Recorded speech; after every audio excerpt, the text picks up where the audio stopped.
আসসালামু আলাইকুম সম্মানিত দর্শক, আজকে আমি হাজির হয়েছি ঝিনাইদহ জেলার কালীগঞ্জ উপজেলার নলডাঙ্গা ইউনিয়নের নলডাঙ্গা গ্রামে।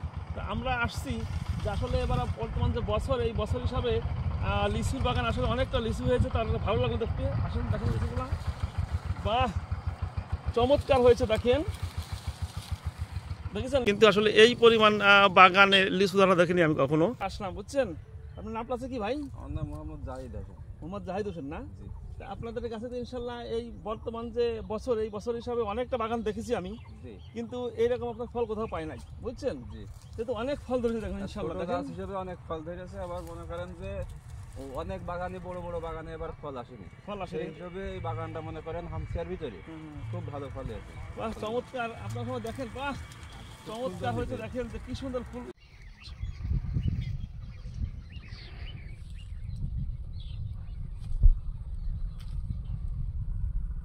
এখানে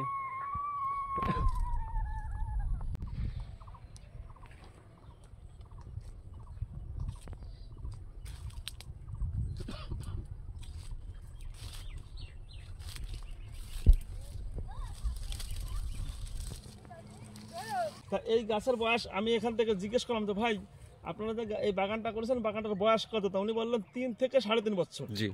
তা 3 থেকে 3.5 বছরের যে পরিমাণ ফল ধরেছে দেখেন, একটু কাছে নিয়ে আসেন, প্রচুর ফল ধরেছে। দেখেছেন প্রচুর ফল ধরেছে।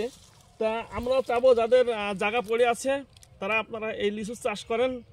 চাষ করলে ইনশাল্লাহ তো অনেক লাভবান, যেহেতু 3 থেকে 3.5 বছরে এই পরিমাণ বাগান, এটা তো বাস্তবে আপনারা দেখতেছেন, ঠিক আছে? দেখতে পাচ্ছি তো। আপনারা সবাই রকম বেশি বেশি চাষ করবেন, যাতে মানুষ খাইতে পারে, ফলের অভাব না হয়। তার ভিডিও ভালো লেগে থাকে অবশ্যই লাইক এবং শেয়ার দেবেন। সবাই ভালো থাকেন, আল্লাহ হাফেজ।